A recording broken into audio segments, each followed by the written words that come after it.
Halo teman-teman, welcome back to my channel YouTube. Kembali lagi bersama aku Kiflo. Oke teman-teman, terima kasih buat kalian yang udah klik video ini. Dan terima kasih buat kalian yang udah mau setia pantengin cerita ini. Oke, tanpa menunggu berlama-lama, kita langsung masuk aja ya ke ceritanya. Karena tiang kembar memiliki tingkat bukan sekedar diikuti oleh jin, melainkan ikatan bahwa jin itu sangat susah untuk diusir dan tentu saja mencelakai. Tidak hanya Mbah Gimun, hampir semua orang tua tahu keberadaan makhluk ini yang menetap di pagar bambu kuning rumah gue. Biasanya ia hanya berdiri di sana dan yang bisa melihatnya tidak berani menatapnya lama-lama. Karena konon matanya melihat dengan amarah. Namun setiap bermain dengan gue, wajahnya teduh. Seperti ibu bertemu dengan anaknya. Semua orang Jawa tahu, tidak ada yang namanya tiang kembar yang mendatangkan kebaikan. Sebaliknya, makhluk ini hanya sedang menunggu sampai gue benar-benar siap untuk menjadi jodoh bagi dirinya. Yang mengejutkan adalah bambu kuning itu rupanya bukan media untuk makhluk itu agar tidak mendekati gue di dalam kamar. Namun bambu kuning itu hanya sebagai wadah bagi makhluk itu untuk tidak tinggal di dalam rumah. Karena ibu pernah melihat makhluk itu mengelus rambut gue. Makhluk itu selalu menemani gue di dalam kamar. Namun ia akan pergi ketika gue udah tidur. Di lain hal, Pak Haji sana sudah mempersiapkan semuanya. Akan tetapi, ada hal yang akan menimbulkan masalah besar di dalam keluarga besar gue. Bapak setidaknya tidak boleh lagi mengikuti tradisi yang dilakukan keluarga besar gue. Karena yang namanya barep tunggal hanyalah salah satu dari tipu daya iblis yang sewaktu-waktu dapat menyesatkan lebih jauh. Namun hal ini tidak diterima oleh Pak Deno. Menurut mereka, semua orang berhak atas pilihannya sendiri. Semenjak saat itu, keluarga besar gue terbagi menjadi dua. Mendukung untuk tidak melanjutkan tradisi atau tetap melanjutkan tradisi ini. Meski begitu, Pak Deno tidak lepas tangan. Semenjak beliau tahu bahwa gue berbeda, beliau menjalankan puasa musi. Puasa yang dilakukan untuk memperkuat ilmunya. Karena urusan tiang kembar tidak boleh dibiarkan berlarut-larut. Apalagi Mbah Nang sudah siap menurunkan kerisnya. Konon ketegangan ini bahkan membuat desa gue jauh lebih mencekam daripada biasanya.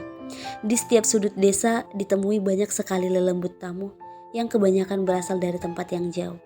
Alasan mereka di sini karena tiang kembar adalah wadah bagi mereka untuk ikut masuk. Mas Akid bercerita, bila semenjak kejadian itu, gue dititipkan dan tinggal bersama Pak Haji sana selama 1 minggu. Dan beliau menceritakan asal-usul tiang kembar yang rupanya memiliki hubungan dengan ibu. Hal ini juga diketahui oleh Pak Deno. Ibu adalah anak kedua dari 3 bersaudara.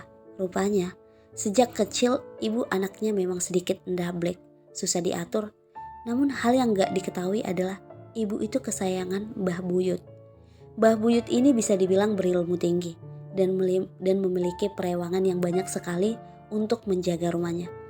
Karena Mbah Buyut adalah salah satu orang yang berbeda dan berada waktu itu, ibu pernah cerita suatu waktu di mana rumah Mbah Buyut disantronin oleh maling. Belum masuk rumah dan hanya berniat untuk si maling sudah ditangkap oleh makhluk yang besarnya setinggi pohon rambutan. Untung saja, maling itu paham akan yang namanya perewangan. Jadi beliau berteriak, "Ulun nuwun, permisi," dan dijawab oleh Mbah Buyut dari dalam rumah.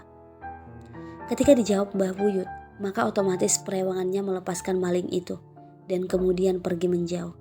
Mbah Buyut baru sadar bila apa yang baru saja dia lakukan adalah melepaskan orang yang berniat maling. Di sini Mbah Buyut rupanya ngasih ibu semacam penjaga yang berwujud wanita mengenakan kebaya. Ibu dulu memanggilnya dengan kembang turi. Karena kebayanya berwarna merah menyerupai kembang turi, berbeda dengan Mbah Buyut. Simbah yang merupakan ibu kandungnya, ibu adalah muslim taat. Beliau menjauhi nilai kejawen dan mengajarkan anak-anaknya untuk tidak percaya hal itu. Semua anaknya nurut kecuali ibu. Di sini ibu dilatih oleh seorang guru spiritual, salah satunya adalah puasa malam. Konon puasa ini gak bisa sembarangan dilakukan dan tingkat kesulitannya jauh di luar akal. Bahkan sebegitu sulitnya puasa ini bisa menyebabkan seorang manusia menjadi gila. Dasar, ibu memang bandel sedari kecil. Beliau nekat melakukan puasa itu. Puasa itu hanya dilakukan selama 3 hari dengan hanya meminum air putih setiap jam 12 dan tidak boleh tidur bila belum melewati jam 3 dini hari. Namun ibu hanya bisa berpuasa selama 2 hari karena pada hari kedua beliau didatangi 2 jin wanita yang berwajah kembar. 2 jin wanita kembar ini menawarkan kesepakatan bahwa ibu bisa mendapatkan apapun yang dia inginkan hanya dengan syarat dia diperbolehkan tinggal dan mengikuti ibu. Perawangan ibu tidak suka dengan ini sehingga terjadi benturan yang membuat ibu jatuh sakit. Di sini Simbah tahu bahwa ibu rupanya melakukan hal-hal semacam ini sehingga akhirnya ibu diruqyah dan ditemukan puluhan susuk dalam wajah ibu. Di sini Pak Haji Sana menjelaskan bahwa tubuh gue baunya sudah seperti pandan yang ditanah, sedangkan tiang kembar gue memiliki aroma yang sama. Dan mereka rupanya memiliki ikatan dengan 2 jin wanita itu. Dan selama ini 2 jin wanita itu rupanya masih mengikuti ibu, namun dari jauh. Sedangkan perawangan ibu yang dulu diberi untuk jaga ibu sudah dikurung setelah kejadian ruqyah itu.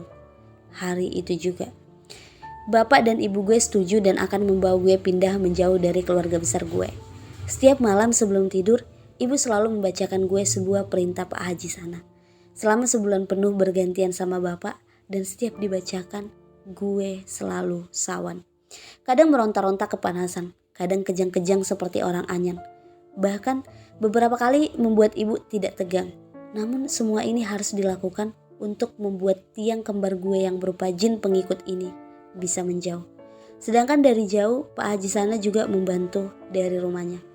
Puncaknya ketika gue menjerit, bahkan Mbah Nang dan Mbah Dok sampai ikut menemani di dalam kamar.